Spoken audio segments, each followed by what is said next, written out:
call is now being recorded.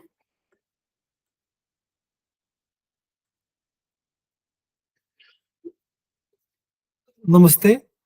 आज के सत्र में सबका स्वागत है। सत्र की शुरुआत प्रार्थना से करते हैं।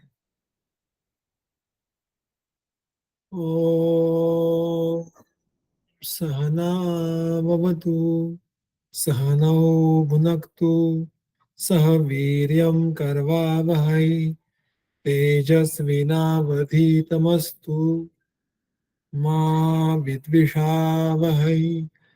ओम शांति शांति शांति।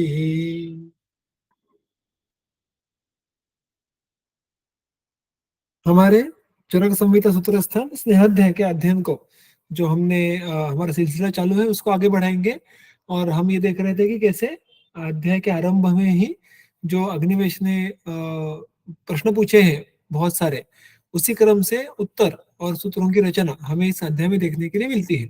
तो अब आज आप इसके पहले के सत्र में हमने अस्निग्ध, सम्यक स्निग्ध, अति स्निग्ध, इनके लक्षण ये हमने चरक संहिता और अन्य संहिताओं के अनुषंग से भी देखे थे। उसके आगे का जो प्रश्न है उसका उत्तर हम आज देखना प्रारंभ करेंगे। जो प्रश्न है वो है किम पानात प्रथमम।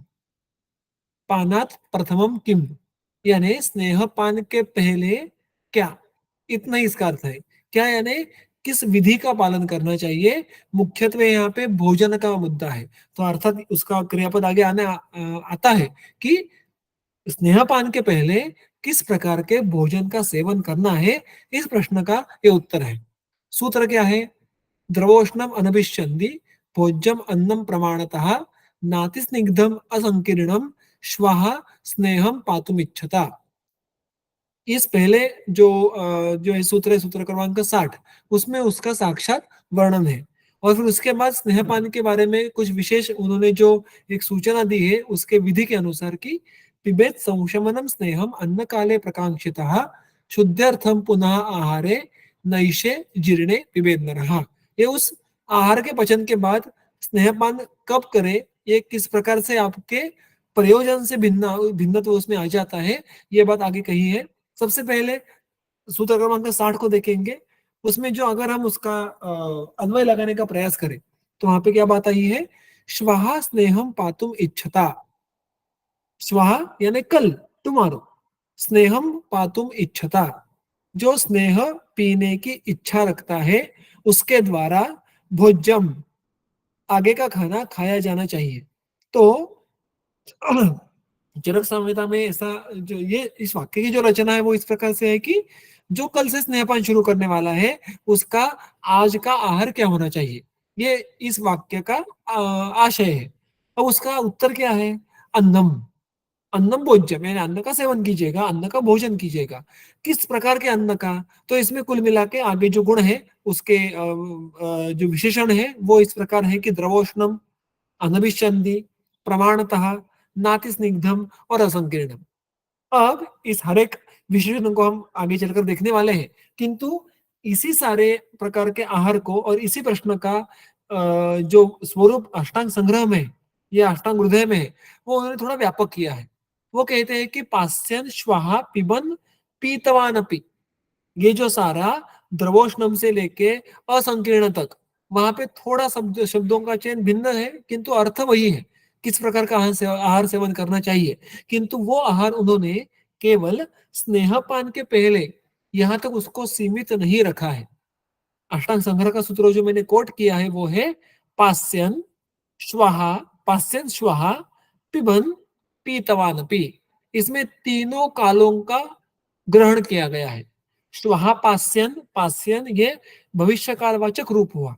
श्वः इसका अर्थ हमने देखा कि कल, तो कल जो पीने वाला है स्नेह वो, पिबन जो आज स्नेह जो पी रहा है वो, पीतवान जिसने स्नेह पी लिया है वो।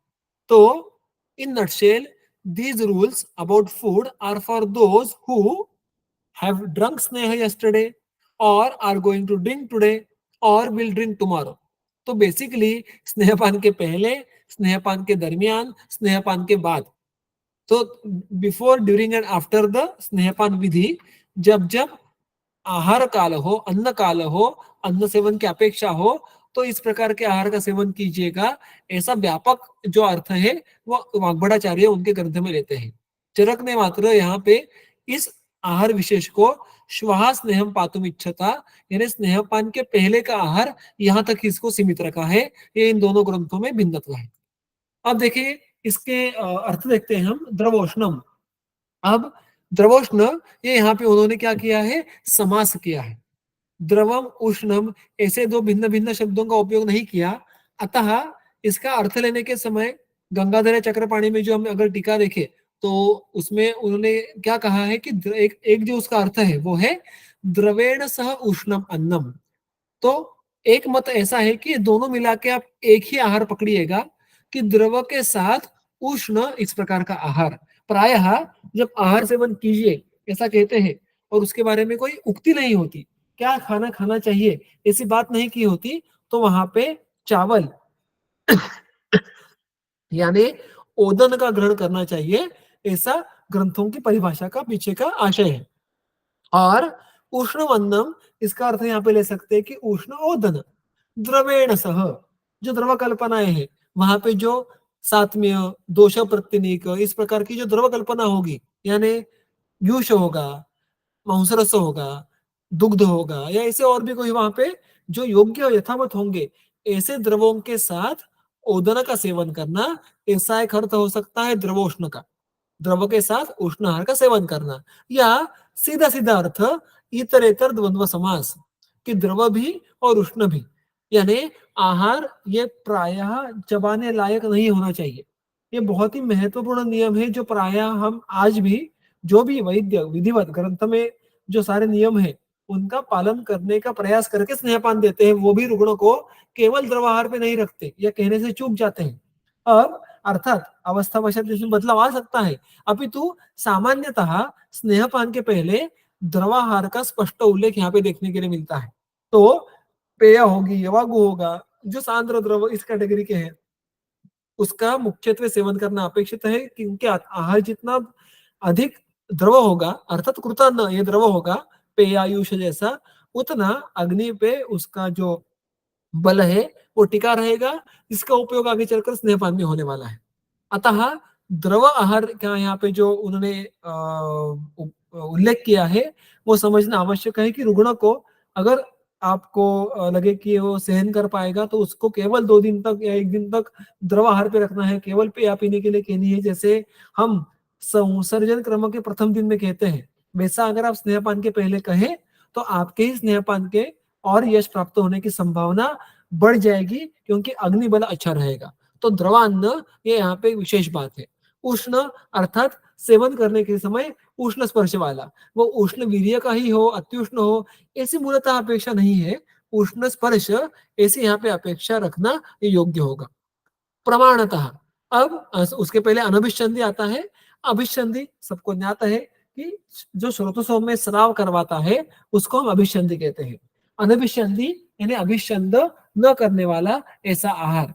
तो इस प्रकार के आहार का सेवन करना, ये क्रमांक 2 का मुद्दा हुआ। तीसरा प्रमाणतः। अब यहाँ पे एक चर्चा आती है कि भाई अन्न का सेवन तो प्रमाणतः ही करना चाहिए, मात्रा शिष्यात, योग्य प्रमाण यानी योग्य मात्रा। तो यहाँ पर फिर एक बार प्रमाणतः इसका उल्लेख करने के पीछे का प्रयोजन क्या है? सामान्य विधि में भी स्नेहपान करो या ना करो, आहार तो हमारा प्रमाण में ही सेवन किया जाना चाहिए, जो त्रिविध कुक्षी का नियम है उसके अनुसार। तो यहाँ पे अरुण दत्त स्पष्ट रूप से कहते हैं कि भाई यहाँ पे प्रमाणतः शब्द का अर्थ अल्प इस प्रकार से लेना चाहिए, अल्पार्थः यानी लेस देन यूजुअल सम्यक मात्रा। उस व्यक्ति को जब वो स्वस्थ रहता है तो उसकी जो प्रायः योग्य आहार की मात्रा है उससे भी कम मात्रा यहाँ पे लेना अपेक्षित है, इसलिए उन्होंने इस प्रयोजन से प्रमाण इस शब्द का उपयोग किया है। अतः प्रमाणतः का यहाँ पे अर्थ अल्पार्थः ऐसा लेना है, less amount than your usual intake of the food. जैसे हम कहते हैं कि 2 कोले कम खाना, हम मराठी में कहते हैं कि 2 घास कमी खा, that is the sense behind the same.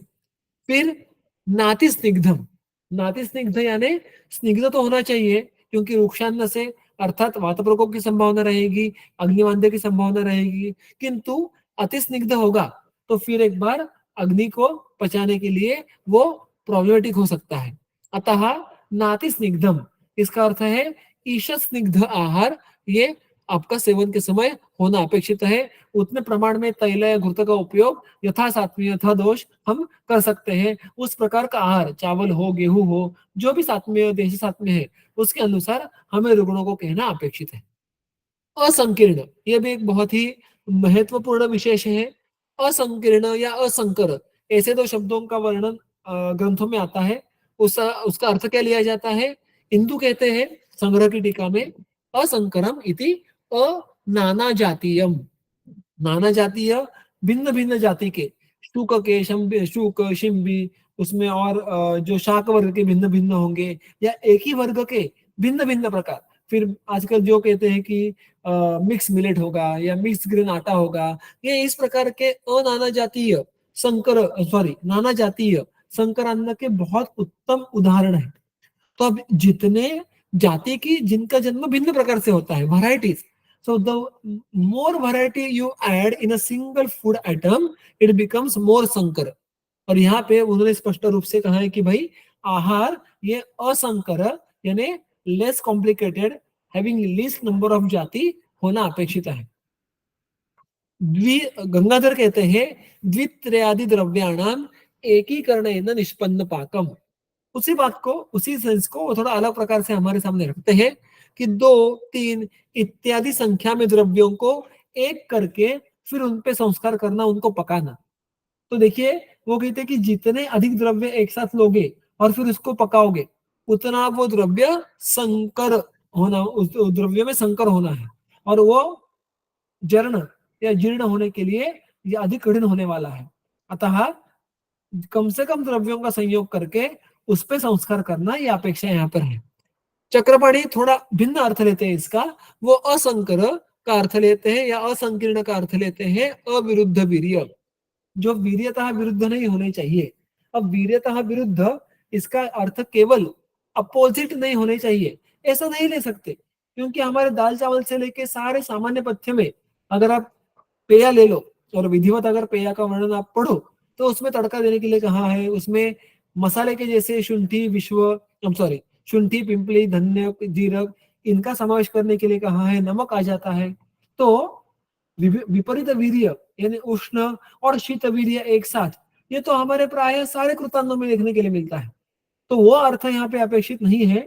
जो विरुद्ध अन्न के भिन्न भिन्न प्रकार है उसमें जो विशेषता वीर्य विरुद्ध है, जैसे कि वो जो दो भिन्न भिन्न वीर्यों के द्रव्य जब एक साथ लेने के बाद शरीर में दोषों का उत्क्लेश करेंगे किंतु उनको बाहर नहीं निकालेंगे, इस प्रकार के कॉम्बिनेशन को हम विरुद्ध वीर्य कहेंगे। और उसके जो भी उदाहरण होंगे जो ग्रंथ में होंगे उन उदाहरणों को यहाँ पे सेवन नहीं करना है, ऐसी बात चक्रपाणी को अपेक्षित है, ऐसा हम कह सकते हैं। अतः विरुद्ध अन्न के परिभाषा में बैठने वाला वीर्य विरुद्ध ये प्रकार यहाँ पे निषिद्ध है। ये चक्रपाणी का असंकीर्ण इस शब्द का अर्थ उसको अभिप्रेत है। ओके, अब वो कहते हैं कि ये सब स्नेहपान के पहले के दिन की बात हुई। जब कल स्नेहपान करना है तो ये सारा आज का आहार होना अपेक्षित है। तो ये आहार आज सेवन कर लिया तो कल स्नेहपान करने के लिए कुछ विशेष नियम का यहाँ पे ये प्रसंगवशात उल्लेख करते हैं। वो क्या है? पिबेत संशमनम स्नेहम अन्न काले प्रकांक्षितः शुद्ध्यर्थम पुनः आहारे नैशे जीर्णे पिबेत नरः। वो कहते हैं संशमनम ऑन नेक्स्ट डे, अर्थात ये आज का स्नेह पचने के बाद कल की बात कर रहे हैं। वो आज का आहार पचने के बाद वो कल की बात कर रहे हैं, स्नेहपान के दिन की बात कर रहे हैं। वो क्या कह रहे हैं?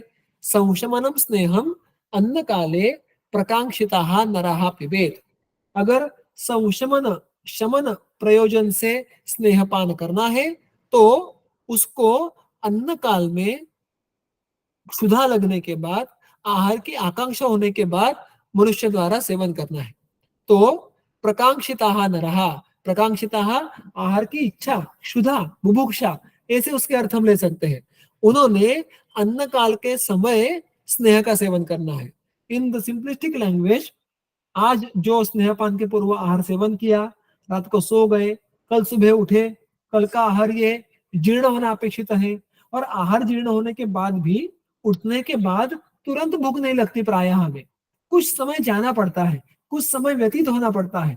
तो उठने के बाद प्रायः स्वस्थ व्यक्ति में उठने के बाद जो क्रम होता है उसमें मल शुद्धि पहले होती है और फिर क्रमशः कुछ देर बाद शुद्धबोध होता है।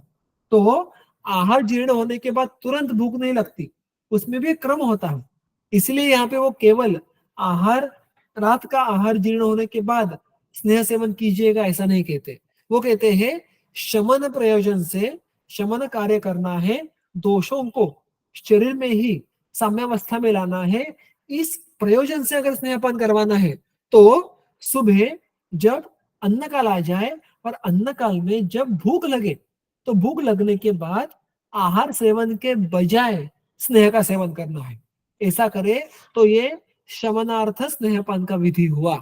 और शुद्ध्यर्थम पुनः नैषे आहारे जीर्णे पिबेत, शुद्ध शोधन के प्रयोजन से जब आपको स्नेहपान आगे चलकर शोधन करवाना है, इस प्रयोजन से उसका सेवन करना है, तो नैषे आहारे जीर्णे, जो पहले रात में खाना खाया होगा उसको पचन होने के बाद ही उसका सेवन उस स्नेह का सेवन कर लीजिएगा, यानी क्षुधा लगने से पहले। क्योंकि मैंने अभी भी कहा वैसे कि आहार जीर्ण होने के बाद क्षुधा लगने तक ये थोड़ा समय जाता है, तो क्षुधा लगने के बाद स्नेह का सेवन करना ये शमनार्थ हुआ। लेकिन तू क्षुधा लगने से पहले ही, पहले का आहार जीर्ण होने के बाद तुरंत स्नेह का सेवन करना सुबह, ये शुद्धार्थ हुआ, शोधन के लिए हुआ। इसलिए जब हम रुग्णों को वमन, विरेचन इसके पूर्व स्नेहपान का निर्देश करते हैं तो हम उसको सुबह खाली पेट भूख लगने से पहले सेवन करने के लिए कहते हैं। हम प्राय उसको कहते हैं कि भाई आप मलमूत्र विशुद्ध हो जाने दो, फिर आप स्नेहपान कर लीजिएगा, which is a very good time to fix कि भाई कल का आहार तो जीर्ण हुआ है क्योंकि मल शुद्धि हुई है, किंतु अभी तक भूख लगी नहीं है। और जिसको आपको शमन करवाना है उसको हम व्यवहार में कहते हैं कि जब आपको रोज सुबह आप जब भूख लग के नाश्ता करते हैं उस समय आपको नाश्ते के बजाय इस घृत का, इस स्नेह का इस मात्रा में सेवन करना है। That is the Vidhi of शमन स्नेह। तो ये बात यहाँ पे चरक संहिता में प्रसंगवशात आ जाती है। अब यहाँ पे ये दोनों में जो इसके पीछे का कारण क्या होगा, इसकी तो सुंदर टीका है, जो चक्रपाणी का एक अंश है और अरुण दत्त का अंश है, वो मैंने यहाँ पे लिखा है कि ऐसा क्यों कि शमनार्थ स्नेहपान भूख लगने के बाद, शोधनार्थ स्नेहपान भूख लगने से पहले।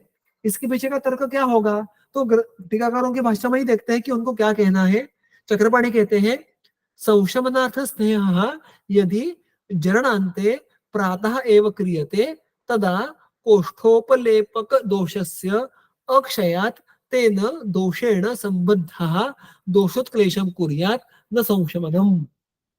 जब अभी आप सबने हमने ये बात अनुभूत की है कि हम जब सुबह उठते हैं तो उठने के बाद हमें थोड़ा गौरव, थोड़ा आलस्य, थोड़ा मुख में उपलेप ऐसे लेता है, we are a bit sluggish, we are a bit slow, और फिर धीरे धीरे जब हम आगे की क्रिया करते हैं, हमारी चेष्टाएं होती है, तो हमें उत्साह, हमारे स्रोतों में उन्मीलन जो होना, ये बातें होती है वो क्रमशः होती है।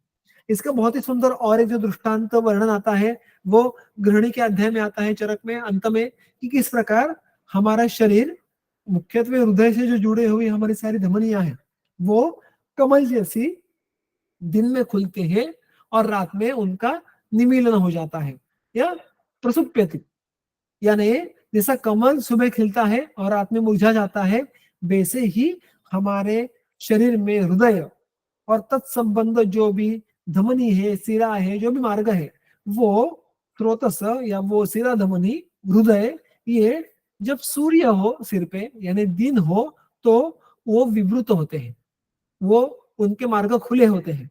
जब सूर्यास्त हो जाए तो उनके मार्ग संवृत हो जाते हैं, बंद हो जाते हैं, छोटे हो जाते हैं, नैरो हो जाते हैं। और इसलिए जब हम सुबह नींद में से उठते हैं तो हमारे स्रोतस क्रमशः संवृत से लेके विवृत होते हैं, धीरे धीरे फूल जैसे खिलने लगते हैं, बड़े होने लगते हैं, और फिर उसमें से दोष, धातु, मल इत्यादियों की गति सम्यक यथावत शुरू हो जाती है। अब ये जो प्रक्रिया है कि सुबह उठने के बाद आगे भूख लगने तक ये जो सारे हमारे स्रोतस ये क्रमशः खुलते हैं, उनमें क्रमशः विवरण होता है। उस प्रक्रिया में क्या होता है, जो रात भर स्रोतसों के मुखों के संकोच के कारण, उनके बंद होने के कारण क्लेद ये शरीर में यत्र तत्र जमा हो जाता है। अगर आप कोई स्पंज लोगे और उस स्पंज को पानी में डुबोगे और उस स्पंज को धीरे धीरे के हल्के हाथ से दबाओगे तो उसमें से धीरे धीरे पानी बाहर आएगा। वैसे मानो हमारे शरीर में रात में होता है। जब हम सोते हैं रात में मुख्यत्वे, तब तो हमारा हृदय ये मुरझा जाता है कमल के फूल जैसा, और उसके कारण हृदय संबद्ध जो सारे शिरा धमनी इत्यादि है उनके भी आकार छोटे होते हैं। उस प्रक्रिया में ये जो क्लेद है, जो अन्यथा स्रोतों में, आशयों में, धातुओं में होता है, वो रस्ते में, मार्ग में आ जाता है। और फिर एग्जैक्टली अपोजिट, जब हमारी नींद खुलती है, सुबह हो जाती है, तो स्रोत सब पुनः विवृत हो जाते हैं। आप पुनः उस पंच को अगर धीरे धीरे छोड़ दोगे तो उसके आसपास जो पानी होगा वो उसको सोख कर लेगा। सिमिलरली हमारे शरीर में जो अभिषंद क्लेद है वो फिर एक बार स्वस्थानस्थ हो जाता है। इसलिए देखो, अब उठने के बाद प्रायः बहुत सारे लोगों के मुंह में चिकनापन रहता है, कफ संचिति रहती है, उपलेप रहता है, आंखों में जो मांसमल है वो आया रहता है, वगैरह वगैरह। ऐसा क्यों? क्योंकि ये सारे घटनाओं के कारण ये सुबह हमें देखने के लिए मिलता है। अब जब तक अच्छे से हमें क्षुधा लगती नहीं, तब तक ये सारा उपलेप करने वाला क्लेद यत्र तत्र उपस्थित होता है, वो धीरे धीरे धीरे स्वस्थान में जाता है। तो उठने के बाद भूख लगने तक ये जो प्रक्रिया होती है उसमें जैसे स्रोतों से विवृत होते हैं, वैसे क्लेद क्रमशः अपने अपने जगह पे फिर जा जाता है। किंतु अगर हमने ये होने से पहले ही अगर शमनार्थ स्नेह दिया तो क्या होगा? तो कहते हैं कि जरणांते प्रातः एव क्रियते, सुबह खाना पचने के बाद, किंतु भूख लगने से पहले ही अपने शमन की मात्रा में शमन करने वाला कोई स्नेह दिया तो वो कोष्ठोपलेपक दोषस्य अक्षयात तेन दोषेण संबद्धः दोषोत्क्लेशम कुर्यात् न संशमनम। वो स्नेह, उसको जो क्लेद मिलता है, क्लेद यानी अर्थात क्लेद के अकेला नहीं होता, वो दोष धातु मलम का हिस्सा होता है। तो यहाँ पे वो कहते हैं कि कोष्ठोपलेपक दोषस्य, जो रात का संचित क्लेद दोषों के रूप में या दोषों के आश्रय से उपस्थित है, कहाँ पे? कोष्ठ में।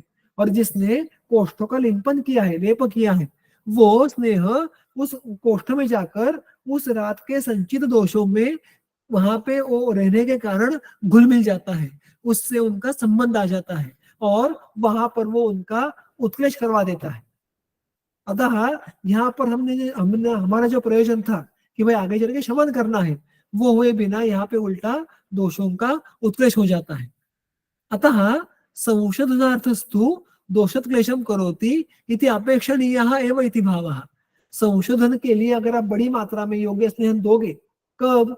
रात का आहार पचने के बाद, किंतु भूख लगने से पहले, तो उस प्रक्रिया में आपको ये जो दोष है, ये जो क्लेद जिनके आश्रय से है, वो आपको यत्र तत्र उपस्थित मिलेंगे और हमें संशोधन स्नेहपान से दोषों का उत्कृष्ट करवाना है, क्योंकि आगे चलकर हमें उसका शोधन करना है। अतः जब इस प्रकार से दोष, क्लेद ये उपस्थित हो, तो हम जितना जल्दी उनको फ्लश आउट करने के लिए, उनका उत्कृष्ट करने का प्रयास करें, उतना हमारे लिए अच्छा होगा। तो अगर हमें दोषों का उत्कृष्ट करवाना है तो भूख लगने से पहले, खाना पचने के बाद स्नेह लेना अपेक्षित है। अगर शमन करवाना है तो भूख लगने तक स्नेह नहीं लेना है, अथवा संचित दोषों के कारण वो शमन स्नेहपान दोषों का शमन करने के बजाय उत्क्लेश करेगा, ऐसी बात यहाँ पे कही है। अरुणदत्त क्या कहते हैं? संजात बुभुक्षेण तु पीतः जाठरानलस्य दीप्तत्वात् शोधन कार्यम अकुर्वाणः तद योग्यतां च अनुत्पादयन् आशु एव जराम उपैति। अब यहाँ पे वो उल्टा पक्ष उल्टा यानी भिन्न प्रकार से बात आगे रख रहे हैं। संजात बुभुक्षेण तु पीतः, स्नेह जो शोधन के लिए दिया है हमने, वो शोधन के लिए स्नेह अगर आप भूख लगने के बाद दो, जो भी रुग्णों को आपको 120 150 स्नेह देना है, वो मैंने अभी कहा वैसे कि रुग्णों को कहते हैं कि भाई आपका वमन एवेल्यूशन करना होगा तो आपको इतना स्नेह ये भूख लगने से पहले लेना है। अगर मानो शोधन के प्रयोजन से स्नेहपान कर रहे हैं और उसका सेवन भूख लगने के बाद किया गया तो क्या होता है? जब भूख लगी है इसका अर्थ क्या है कि जठर अग्नि ये उसकी उत्तम दीप्त अवस्था में है, और वो उत्तम दीप्त अवस्था में होने के कारण शोधन कार्यम अकुर्वाणः, वो स्नेह को बहुत जल्दी जल्दी पचा लेता है और उस द्वारा शोधन का कार्य न होते हुए योग्यताम च अनुत्पादयन, शोधन के लिए जो अवस्था आना आवश्यक है, जो योग्यता आना आवश्यक है, उसकी उत्पत्ति हुए बिना स्नेह का जरण हो जाता है। तो यहाँ पे एक और फैक्टर अरुण दत्त अंडरलाइन करते हैं कि अग्नि की स्थिति, सुबह उठने के बाद अग्नि का बल तुलनात्मक रीत्या कम रहता है, लेकिन किंतु जब भूख लगे नाश्ते के समय तो उसका बल बढ़ जाता है। तो जब उसका बल थोड़ा कम है तभी अगर स्नेह दे तो उसके द्वारा जो उत्कृष्ट का कार्य है वो अच्छे से होगा, ऐसा अरुण दत्त का मानना है। आगे चलकर वो कहते हैं शमनः ही यत्र तत्र स्थम दोषम कुपितम सर्व शरीर व्यापित्वात् शमन रूपत्वाच्च शमयति। शमन स्नेह क्या करता है? शरीर में जहां पर भी दोष है वो शरीर वहां पर जाके उस दोष को वहां पे शांत करता है, उसको वहां पे उसका उत्कर्ष करके आगे शोधन करवाने के लिए तैयार करने की आवश्यकता नहीं रहती। यदि पुनः जीर्ण मात्रे एवं अन्य स्नेह अयम अविमुक्षित उपयुज्यते।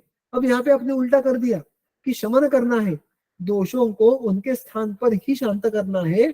इसके लिए अगर हम स्नेहपान दे रहे हैं तो हमने उसको रुग्ण को भूख लगने से पहले ही, रात का खाना जीर्ण होने के बाद तुरंत, यानी आप सुबह उठने के बाद इतना स्नेह ले लीजिएगा। इस प्रकार से हमने अगर शमन स्नेहपान के लिए उसका अगर हमने नियोजन किया तो क्या होता है? तदानीम स्रोतसाम कफादि उपलेप अनिवर्तनात्। सुबह हमने अभी भी बात देखी वही कि स्रोतसों में कफ इत्यादि तो दोषों का जो उपलेप है वो पूरा निकल नहीं होता। जब तक भूख नहीं लगती तब तक वो अभ्यंतर जो कोष्ठ है या आशय है वहां पे उनका बलवान लेप होता है। तत्संपृक्तः स स्नेहः न सर्व शरीरम व्याप्नुते। तो वो स्नेह उन दोषों में कोष्ठ में ही घुल मिल जाता है, उसको आगे जाने के लिए जरिया रास्ता मिलता ही नहीं है। इसलिए हम देखते हैं ना प्रायः कि जब ट्रैफिक ज्यादा हो तो हमें उसी रास्ते से गुजरने में समय लगता है, जब ट्रैफिक बहुत कम हो तो हम उसी रास्ते से बहुत अल्प समय में गुजर सकते हैं। वही यहाँ पे सोचना है कि भाई जब क्लेद यत्र तत्र उपस्थित है सुबह उठने के बाद, तब अगर हम शमन स्नेहपान करेंगे तो उस क्लेद दोष उसमें ही रहकर उनका ही उत्कर्ष करेगा। हमें शमन स्नेहपान को जिस दुष्य जिस स्रोत तक पहुंचना है वहां तक वो पहुंचेगा ही नहीं।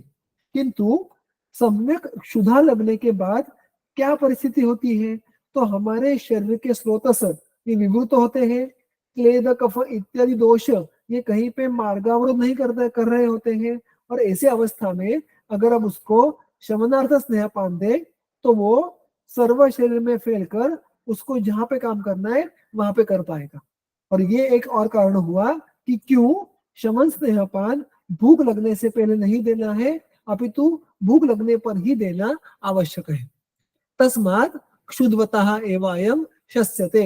अतः इस प्रकार के स्नेह का सेवन, शमन के लिए स्नेह का सेवन क्षुद्वतः एव, भूख लगने के बाद ही करना आवश्यक है। और इसीलिए एक बात को फिर एक बार दोहराता हूं मैं कि जब हमें हमारे पूर्व आहार का पचन होता है तो अन्न काल में जो सम्यक अन्न काल वाचक जो लक्षण है उनकी उत्पत्ति में भी एक क्रम हम देख सकते हैं। पहले का आहार या रात का आहार जीर्ण होने के बाद प्रातः पहले क्या होता है? तो प्रायः आइडियली मल प्रवर्तन होना, फिर लाघव उत्पन्न होना, फिर दोष, ये स्वपथग जाना, ये सारे शब्द जो है ना वो अष्टांग हृदय सूत्र स्थान अध्याय क्रमांक 8 में जो अंतिम सूत्र आया है योग्य अन्न काल क्या है उसके सब शब्द ही है। तो मलमूत्र प्रवर्तन या विड़वात अनुलोमन, फिर उसके बाद लाघव उत्पत्ति होना, फिर क्रमशः दोष स्वपथग होते हैं। स्वपथग स्वयं स्वयं के स्थान पे लौट जाते हैं। जो रात में स्वस्थान छोड़ के आशय में कोष्ठ में आ चुके थे वो उठने के बाद, रात का आहार जीर्ण होने के बाद, मल शुद्धि के बाद क्रमशः अपने अपने स्थान में जाएंगे और फिर चल के अंतिमतः क्षुधा प्रचिति होगी।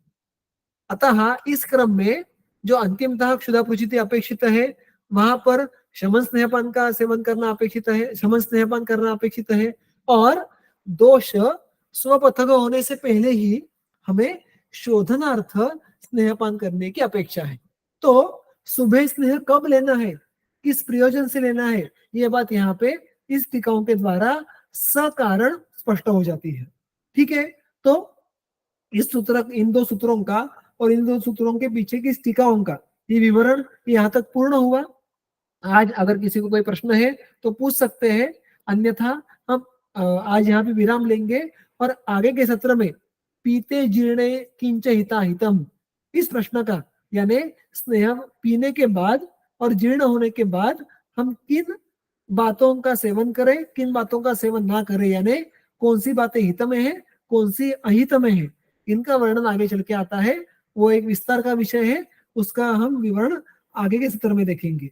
अगर किसी को कोई प्रश्न है तो कृपया अभी वो पूछ सकते हैं। धन्यवाद।